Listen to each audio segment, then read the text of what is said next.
అందరికీ నమస్కారం అండి. శైలజ వినిపించే కథల ఛానల్కు స్వాగతం.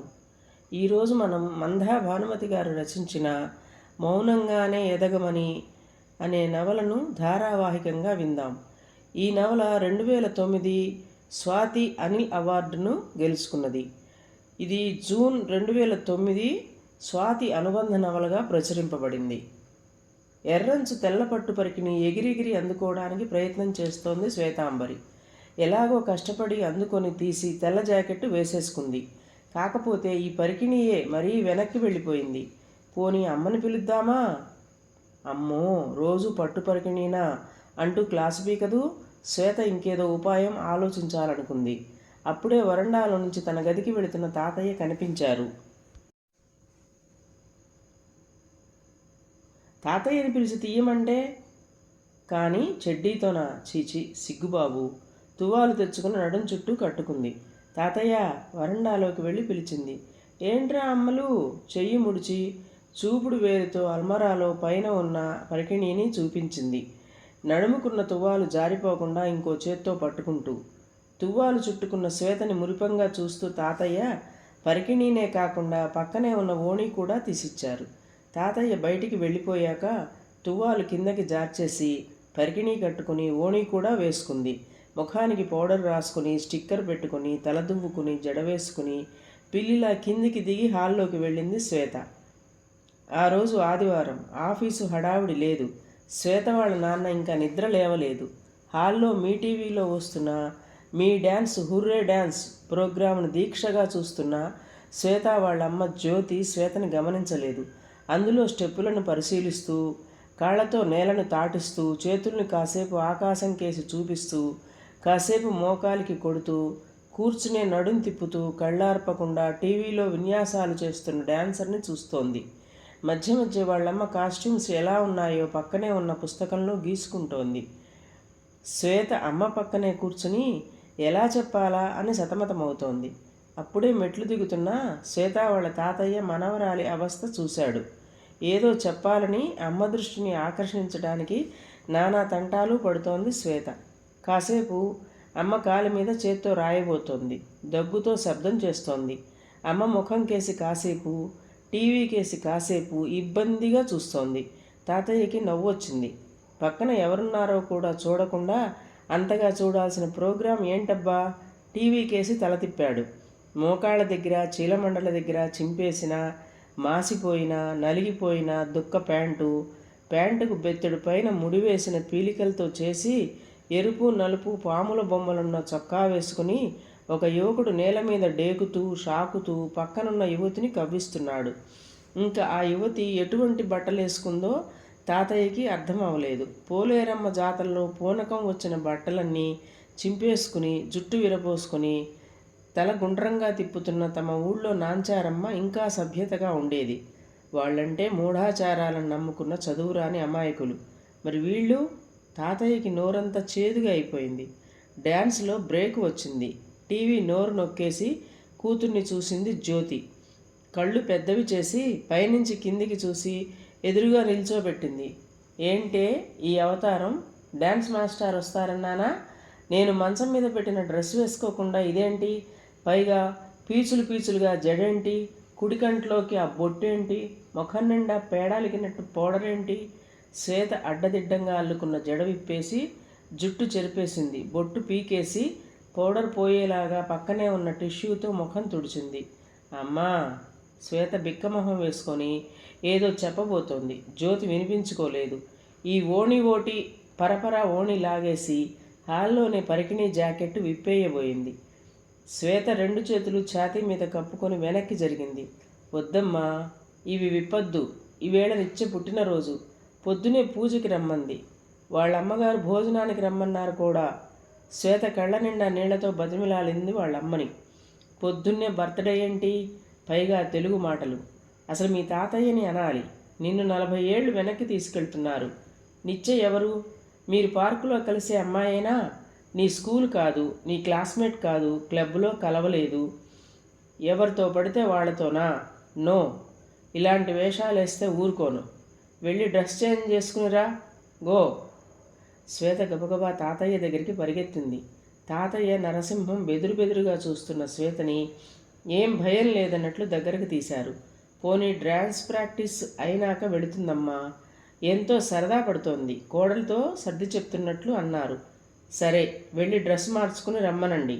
కూర్చున్న చోటు నుంచి లేవటం మాట దేవుడెరుగు. మామగారికేసి తలైనా తిప్పకుండా బ్రేక్ అయిన టీవీ కేసి తల తిప్పింది జ్యోతి. తాతయ్య, నేను కూడా వస్తా, వెళ్ళిపోవద్దు, తాతయ్యకే వినిపించేలా అంటూ మేడ మీదకి పరిగెట్టింది శ్వేత. ఈసారి వచ్చిన డ్యాన్స్ ఇంకా వికారంగా ఉంది. భరతనాట్యం డ్రెస్ వేసుకుని ముందుకి వెనక్కి నడుం ఊపుతూ ఫోక్ డ్యాన్స్ చేస్తోంది ఒక 10 ఏళ్ల అమ్మాయి. పాత కొత్తల మేలు కలయిక అంటూ చప్పట్లు. ఈ టీవీ డబ్బా బ్రేక్ అయిపోతే బాగుండు అనుకుని నరసింహం మేడ మీదకి వెళ్ళారు మనవరాలకి సహాయం చేయడానికి. శ్వేతకి 7 ఏళ్ళు. ఇంటర్ యూనివర్సల్ పబ్లిక్ స్కూల్లో 2వ తరగతి చదువుతోంది. ముద్దు మాటలతో చక్కగా పాడుతోంది. శృతిపక్వంగా లయ తప్పకుండా వర్ణాలు చూడకుండా పాడేస్తుంది. దేవుడిచ్చిన లయజ్ఞానం చూసి వాళ్ళ సంగీతం మాస్టారు డ్యాన్స్ నేర్చుకోమన్నారు. వేదాంతం విష్ణుశర్మ గారి కూచిపూడి నాట్య కేంద్రంలో చేర్పించాడు నరసింహం. శ్వేత మంచం మీద పెట్టిన డ్రెస్ చూసి కడుపులో తిప్పుతోంది నరసింహానికి. 6 నెలల్లో ఎంత మార్పు! ఎంతో కాలం గడిచిపోయినట్లుగా ఉంది. ఒక్కసారిగా గతంలోకి వెళ్ళిపోయాడు నరసింహం. శ్వేత వాళ్ళ నాన్న సురేష్ నగరంలో పేరు పొందిన వ్యాపారస్తుడు. కంప్యూటర్కి అవసరమైన భాగాలు విదేశాల నుంచి కొనుక్కొచ్చి అమ్ముతుంటాడు. కంప్యూటర్ల యుగం మొదలైనప్పుడే అతను దిగాడేమో. 3 రేములు 6 రాములు కింద ఉంది వ్యాపారం. ఎక్కువగా చైనాకి కొరియాకి వెళుతుంటాడు. అక్కడే అవి చొరగ్గా దొరికేది. మరి ఇంటి విషయాలు పట్టించుకోవడానికి కానీ, ఒక్కగానొక్క కూతురు శ్వేత చదువు ఆటపాటల్లో పాలు పంచుకోవడానికి కానీ అతనికి సమయం ఉండదు. జ్యోతి శ్వేత అమ్మ కాదు మమ్మీ. MBA చదివింది. ఒక ప్రైవేటు కాలేజీల్లో డొనేషన్ కట్టి మరీ చదివించాడు ఆవిడ తండ్రి. పైగా తను ఎంత డొనేషన్ కట్టాడో గర్వంగా చెప్తుంటాడు. ఎంత ఎక్కువ కడితే అంత గొప్ప అని ఆయన ఉద్దేశం. పెద్ద బట్టల వ్యాపారి. అతని మాటల్లో చెప్పాలంటే, కానీ టికానా లేని క్లాస్మేట్ని కూతురు ఇష్టపడిందని పెళ్లి చేసి అప్పుడప్పుడే ఊపందుకుంటున్న కంప్యూటర్ రంగంలో పెట్టుబడి పెట్టి వ్యాపారంలో మెళకువలు నేర్పించి అడుగడుగునా సలహాలిస్తూ అల్లుడు అభివృద్ధికి తోడ్పడుతున్నాడు. కానీ సురేష్ కానీ టికానా లేనివాడు కాదు.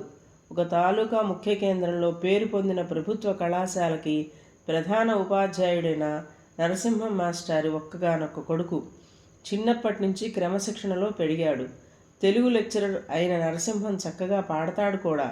సురేష్ని తెలుగుతనం ఉట్టిపడేలా పెంచాడు. సురేష్ జ్యోతి క్లాస్మేట్ కాదు, ఒకే సంవత్సరం MBA పాస్ అయ్యారంతే. అతను యూనివర్సిటీ క్యాంపస్లో చదివాడు. Rank holder. బెంగుళూరులో ఇంటర్వ్యూకి వెళుతూ రైల్లో కలిశారు ఇద్దరు. భావాలు, అభిప్రాయాలు, అభిరుచులు కలవడం, ఈ అడ్రస్లు, నెంబర్లు ఇచ్చిపుచ్చుకోవటం, ఆ తర్వాత ప్రేమించుకోవటం పెళ్లికి దారితీసింది. నరసింహంకి కొద్దిగా పొలం, సొంత ఇల్లు ఉన్నాయి తమ ఊర్లో. దురదృష్టవశాత్తు పదవీ విరమణ అయ్యి విశ్రాంతి తీసుకుందామని అనుకుంటుండగా అన్నేళ్లు తనకు తోడు నీడగా నిలిచిన సహధర్మచారిణి రాజ్యం నేను కూడా రిటైర్ అయిపోతా అంటూ శాశ్వతంగా విశ్రాంతి తీసుకుంది. తనే సర్వస్వంగా బ్రతికిన తండ్రిని ఒంటరిగా ఊర్లో వదిలేయటానికి ఇష్టపడలేదు సురేష్. కొద్దో గొప్పో తండ్రి నేర్పించిన సంస్కారం ఉంటుంది కదా మరి. జ్యోతి అన్నింటా తన మాటే వింటున్న సురేష్ని ఈ విషయంలో వదిలేసింది. పైగా మామగారు ఇంట్లో ఒక వాచ్మెన్ లాగా ఉన్నాడు. పైసా జీతం లేకుండా జ్యోతి తమ కామ్రామ్ కంపెనీలో మార్కెటింగ్ ఎగ్జిక్యూటివ్. పెద్ద సాఫ్ట్వేర్ కంపెనీలకు వెళ్ళి సాఫ్ట్గా తన కంపెనీ పార్టీ గురించి వివరించి ఆర్డర్స్ తెస్తుంటుంది. వచ్చిన ఆర్డర్స్ సక్రమంగా అందేలా చూడడం కూడా తన బాధ్యతే. సురేష్ విదేశాల్లో తిరిగితే తను సిటీలో జిల్లా కేంద్రాలలో తిరుగుతుంటుంది. శ్వేత పుట్టినప్పటి నుంచి తాతయ్య సంరక్షణలోనే పెరిగింది. ఆయన కూడా ఆనందంగా మనవరాలి బాధ్యతని స్వీకరించాడు. ఆ పాపాయి ఆటపాటలన్నీ ముద్దుముచ్చట్లని చూస్తూ మురిసిపోయాడు. శ్వేత స్వచ్ఛమైన తెలుగులో స్పష్టంగా మాట్లాడుతుంది. రాగయుక్తంగా శ్లోకాలు, పద్యాలు చదువుతుంది. వేమన శతకంలో 20, సుమతీ శతకంలో 20 పద్యాలు వచ్చు. భగవద్గీత 12వ అధ్యాయంలో 10 శ్లోకాలు వచ్చు. 1వ క్లాసు అయ్యే వరకు బాగానే ఉంది. పగలు స్కూలు, సాయంత్రాలు వారానికి 3 రోజులు సంగీతం, 3 రోజులు కూచిపూడి నాట్యం. శ్వేతకి స్కూల్లో అన్నింట్లో ఏ గ్రేడ్. సంగీతం క్లాసు నుంచి వస్తూ పార్కులో కాసేపు తాతయ్యతో విహారం. ఆ పార్కులోనే పరిచయం అయింది నిత్య. తను వాళ్ళ అమ్మతో వస్తుంది రోజు. శ్వేత క్లాసే కానీ ఇంటి దగ్గర ఉన్న మహిళా సభ స్కూల్లో చదువుతోంది. నిత్య డ్రాయింగ్, పెయింటింగ్ బాగా వేస్తుంది. తనకి అందంలో ఉన్న అభిరుచి గమనించి వాళ్ళమ్మ వారానికి 2 సార్లు బస్సులో చాలా దూరం తీసుకెళ్తుంది పెయింటింగ్ క్లాసులకి. నరసింహం, నిత్య, వాళ్ళమ్మ శాంతి కూడా బాగా కలిసిపోయారు. బాబయ్య గారు అంటూ రోజు ఇంట్లో చేసిన చేగోడీలో, జంతికలో, వేరుశనగ పప్పుండలో తెచ్చిస్తుంటుంది. పిల్లలతో పాటు ఆయనకు కూడా. వంట మనిషి రుచిపచి లేని తిండి తిని సింథటిక్ రబ్బర్ లాగా అయిన నాలుకలో గ్రంథులన్నీ మేలుకున్నాయి నరసింహం గారికి. అచ్చు మీ పిన్ని చేసినట్లే ఉన్నాయమ్మా. ఎప్పుడైనా తినాలనిపిస్తే స్వగృహ ఫుడ్స్లో తెచ్చుకుంటా, కానీ ఇంత తాజాగా ఉండవు కదా, మెచ్చుకుంటుంటాడు శాంతిని. నిత్యని శ్వేతని లాన్లో కూర్చోబెట్టి తెలుగు రాయడం, చదవడం నేర్పిస్తుంటారు. పిల్లలతో పాటు శాంతి కూడా నేర్చుకుంటోంది. శ్లోకాలు, పద్యాలు, పూటకూళ్ళమ్మ, మర్యాద రామన్న కథలు, పాటలు, చిన్న చిన్న కీర్తనలు. శాంతికి ఎంఏ పాస్ అయినా కూడా తెలుగు చదవడం, రాయడం రాదు సరిగ్గా. తను పెరిగింది మధ్యప్రదేశ్లో, భోపాల్ దగ్గర. అందుకనే పార్కులో పిల్లలకి, శాంతికి తెలుగు చెప్తుంటారు నరసింహం గారు. శ్వేత ఏ గ్రేడులు చూసిన జ్యోతి కూతురి భాష గురించి పట్టించుకోలేదు. పైగా ప్రిన్సిపాల్, క్లాస్ టీచర్ శ్వేతను మెచ్చుకుంటూ రాస్తారు ప్రోగ్రెస్ కార్డులో. అమ్మా, నాకెన్ని బహుమతులు వచ్చాయో చూసావా? స్కూళ్ళే అయ్యాక శ్వేత తన బల్లంతా నింపేసి అమ్మకి చెప్పింది. జ్యోతికి వైజాగ్, విజయవాడ వెళ్లాల్సి రావడంలో కుదరలేదు. ముఖం చిట్లిస్తూ చూసింది జ్యోతి. అదే mummy, I got many presentations. 2 చేతులు చాపి చూపిస్తూ కమ్ అండ్ సీ చెయ్యి పట్టుకుని లాక్కెళ్ళింది తన గదికి. అమ్మతో ఇంగ్లీష్లోనే మాట్లాడాలని మర్చిపోతుంటుంది అప్పుడప్పుడు పాపం. 2 చేతులు చాపిన శ్వేత ఎంతో ముద్దొచ్చింది జ్యోతికి. అయినా ఆ బుట్ట చేతులు గౌనేంటి, పైగా అన్నెన్ని కుచ్చిళ్ళ, ఎక్కడా ఒక షేప్ లేదు, పాడు లేదు. దీని డ్రెస్ గురించి కొంచెం శ్రద్ధ తీసుకోవాలి. ఈ ఓల్డ్ మ్యాన్ మీద వదిలేసి చాలా తప్పు చేశాను. అమ్మమ్మలా తయారవుతోంది. షాపుకు తీసుకెడితే ఎప్పుడూ పట్టుపరికిణి అంటుంది. తిట్టుకుంటూ శ్వేత రూంలోకి వెళ్ళింది.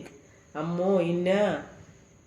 బల్ల నిండా పరుచుకొని ఉన్న పుస్తకాలు, Scrabble game, chess board, pen set. కళ్ళు విప్పార్చుకుని చూసింది జ్యోతి. నువ్వు చెస్ ఆడతావా? ఆశ్చర్యంగా అడిగింది కూతుర్ని. ఓ, తాతయ్య నేర్పించారు కదా. మా క్లాసులో అన్ని సెక్షన్స్లోకి నేనే ఫస్ట్ తెలుసా చెస్లో. అందుకే చెస్ బోర్డు ప్రైజ్ ఇచ్చారు. అసలే పెద్దవైన కళ్ళని ఇంకా పెద్దవి చేసి తిప్పుతూ చెప్తున్న కూతుర్ని చూస్తుంటే ఒళ్ళంతా పులకరించింది జ్యోతికి. మరి స్టడీస్ మాట ఏమిటి? అందులో ఫస్ట్ రావద్దా? ఈ బుక్స్ అన్నీ దానికే మమ్మీ, అన్నింట్లోనూ ఫస్టే. గుడ్. శ్వేతని ఎత్తుకుని సున్నితంగా కిస్ ఇచ్చి వెళ్ళిపోయింది తన గదికి జ్యోతి. మామగారిని ఏమీ ఎంచడానికి లేకపోవడంతో. 1వ క్లాస్ పరీక్షలు అయిపోయాయి. శ్వేతని సమ్మర్ స్కూల్లో వేస్తానంది జ్యోతి.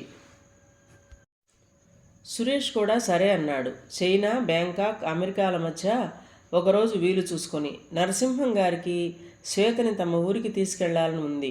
1 వారం రోజుల్లో వచ్చేస్తాన్రా, మీరు ఎట్లాగూ రారు, మన వాళ్ళంతా చూస్తారు శ్వేతని, నన్ను. అప్పటికి సమ్మర్ స్కూల్ రిజిస్ట్రేషన్ అయిపోతుంది. రోజంతా ఇంట్లో కూర్చొని పిచ్చెక్కిపోతుంది పిల్లకి. అక్కడ బోలెడు నేర్పిస్తారు. జ్యోతికి కూతుర్ని పల్లెటూరికి పంపడం ఇష్టం లేదు. అసలే అమ్మమ్మ వేషాలు. ఇంకా ఆ విలేజ్కి వెళితే ఇంకా ముదినాపసానిలా తయారవుతుంది. ఎట్లాగబ్బా ఆపడం? ఏం నేర్పిస్తారు? నరసింహం గారి ప్రశ్నకి ఏం చెప్పాలో తోచలేదు జ్యోతికి. నిజమే, ఇప్పుడు నేర్చుకున్న దానికంటే ఎక్కువేం చెప్తారు? అంటే అక్కడ పిల్లలందరూ ఉంటారు కదా, దాని వయసు వాళ్ళతో ఆడుకుంటే పెద్ద వేషాలు వేయదని సురేష్కి కోపం వచ్చింది. తన తండ్రి సంరక్షణలో కడిగిన ముత్యంలా పెరుగుతోంది శ్వేత. ఏ పని చేసినా, ఏం మాట్లాడినా ఎంతో ముద్దుగా ఉంటుందంటారు చూసిన వాళ్ళందరూ. మరి జ్యోతి ఇలా అంటుందేంటి? ఎప్పుడు తన మాటైనా, ఈ ఇంటికి తనే యజమానునని నిరూపించుకోవాలి. అదేంటి జ్యోతి, మా ఊళ్ళో బోలెడు మంది పిల్లలుంటారు. అందరూ ఎంత బాగా ఆడుకుంటారో తెలుసా? ఎక్కడెక్కడి నుంచో వస్తారు సెలవులకి. వెళ్ళి ఎంజాయ్ చెయ్యని. కానీ అన్ని రోజులు నేను దాన్ని వదిలి ఉండలేను. వారం రోజుల్లో వచ్చేయాలి. ఆ తర్వాత నేను చెప్పినట్లు సమ్మర్ స్కూల్లో జాయిన్ చేద్దాం, సరేనా? ఒకవేళ అక్కడ రిజిస్ట్రేషన్ అయిపోతే నేనే ఒక సమ్మర్ స్కూల్ స్టార్ట్ చేస్తానమ్మా. కోడలు ఒప్పుకుందని సంతోషంతో అన్నాడు నరసింహం. కానీ ఆవిడ మాట వింటేనే బాగుండేదేమో. అప్పుడు తెలియలేదు ఆ తాతయ్య గారికి. కొత్తపేట టౌన్లో బస్సు దిగి రిక్షా ఎక్కారు నరసింహం, శ్వేత. కొత్తపేట నుంచి 4 కిలోమీటర్లు ఉంటుంది వాళ్ళ ఊరు. ఆటో కానీ ట్యాక్సీ కానీ చేసుకోవచ్చును, డబ్బుకేం లోటు లేదు. కానీ రిక్షాలో వెళితే అందరినీ చూస్తూ పలకరిస్తూ వెళ్ళవచ్చు. కాలువ ఒడ్డున టాపులేని రిక్షాలో కొబ్బరి చెట్లు, పచ్చని పొలాలు చూస్తూ వెళ్తుంటే ఆ ఆనందమే వేరు. అబ్బా తాతయ్య ఎంత బాగుందో! శ్వేత లేచి నుంచుని చప్పట్లు కొట్టింది. ఒక కోతి మామిడి చెట్టు మీద నుంచి జామ చెట్టు మీదకి గెంతింది. పొట్ట గట్టిగా పట్టుకుని దాని పిల్ల. కాలువలో బట్టలు విప్పేసి 4 కుర్రాళ్ళు 10 ఏళ్లుంటాయి ఈత కొడుతున్నారు. గొడ్డను కాచుకునే వాళ్ళలాగా ఉన్నారు. చిచి! 2 చేతులతో ముఖాన్ని కప్పుకుంది శ్వేత. ముందుకు పడబోయిన శ్వేతని పట్టుకున్నాడు నరసింహం నవ్వు దాచుకుంటూ. ఏంటి మాస్టారు, ఇవాళకి గుర్తుకొచ్చామా? ఉంటారా కొన్నాళ్ళు? దారి అంతా ఎవరు కనిపించినా అంత ముఖం చేసుకుని పలకరించేవాళ్లే. రిక్షా అబ్బాయి తిన్నగా మాస్టారింటికి తీసుకెళ్ళిపోయాడు. రండి రండి, ఎన్నేళ్లకి ఎన్ని ఉత్తరాలు రాశాను. ప్రయాణం బాగా జరిగిందా? కాళ్ళు కడుక్కోండి. వీధిలో గేటు పక్కనే ఉన్న కుళాయి దగ్గరికి చెయ్యి పట్టుకుని తీసుకువెళ్ళాడు ఇంట్లో అద్దెకుంటున్న హయగ్రీవం. హయగ్రీవం నరసింహం మాస్టారి పొలాన్ని చూస్తూ ఇంట్లోనే ఉంటాడు. అద్దె ఇవ్వడని జ్యోతి గొణుకుతూనే ఉంటుంది. పొలం చూస్తున్నందుకు ఏమీ ఇవ్వం కదా అని ఎంత చెప్పినా వినిపించుకోకుండా. ఓహ్, కుళాయి వచ్చింది కదూ, మర్చిపోయాను. నరసింహం చెప్పులు విప్పి కుళాయి పళ్ళల్లో వెళ్ళి కాళ్ళు చేతులు శుభ్రంగా కడుక్కుని వచ్చాడు. తాతయ్యని చూసి శ్వేత కూడా తన శాండిల్స్ విప్పి తీరుగా కటకటాల దగ్గర పెట్టి కాళ్ళు కడుక్కొని వచ్చింది. మనుమరాలకి ఏమీ చెప్పనక్కర్లేదనుకుంటానే, గ్రహింపు ఎక్కువ అనుకుంటా అన్నయ్య గారు. కులాసానా? హయగ్రీవం భార్య వజ్రం జుట్టు ముడి వేసుకుంటూ గబగబా వచ్చింది. 8 గజాల చీర గోచీపోసి కట్టుకుని పసుపు రాసిన ముఖానికి పెద్ద కుంకుమ బొట్టు పెట్టుకుని కాళ్ళకి పాంజేబులు గల్లు గల్లుమంటుంటే గలగలా మాట్లాడుతున్న వజ్రాన్ని వింతగా చూసింది శ్వేత. తాతయ్య మెల్లగా పిలిచింది చిన్న చెయ్యిని ఊపుతూ. దగ్గరగా రా అన్నట్లు సైగ చేసింది.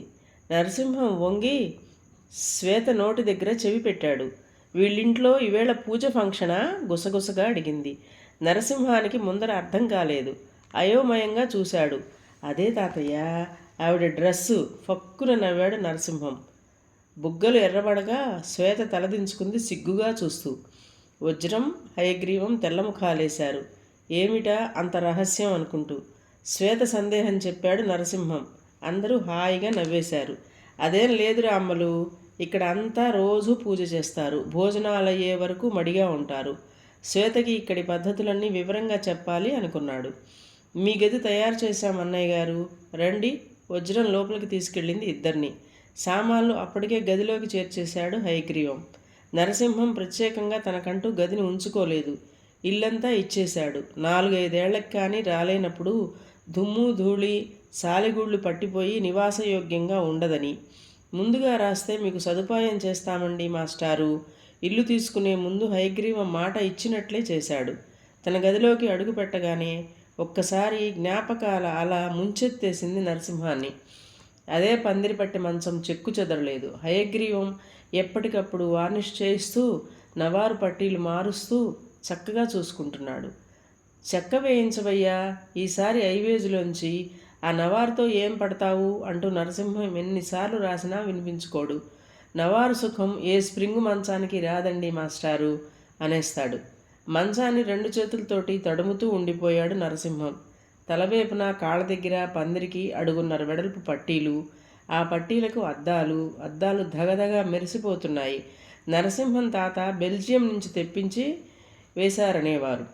ఈ మంచాన్ని మందిరంలా చూసుకుంటుందండి మా ఆవిడ. కొంచెం నునుపు తగ్గిందంటే ఊరుకోదు, హయగ్రీవం గర్వంగా అన్నాడు. అయితే వాడుకోకుండా పూజ చేస్తున్నారేంటయ్యా? మంచం మీద వేసిన బూరుగుదూది పరుపుని తలగడలని నొక్కి చూస్తూ అన్నాడు నరసింహం. ఉడకేసి గంజి పెట్టిన ఇస్త్రీ చేసిన తెల్లటి దుప్పటి, గలీబులు, మొగలి పువ్వు వాసన వేస్తున్నాయి. అబ్బే అలా అని కాదండి, చెరువు దగ్గర నుంచి మొగలి రేకులు తెప్పించి బట్టల్లో పెడుతుందండి మా వజ్రం ఎర్రబడిన బుగ్గలతో అన్నాడు హయగ్రీవం గట్టిగా వాసన పీల్చిన నరసింహాన్ని చూస్తూ. ఏడాదికి 1,00,000 రూపాయలు ఐవేజు వస్తే 25,000 హయగ్రీవానికి ఇస్తాడు నరసింహం.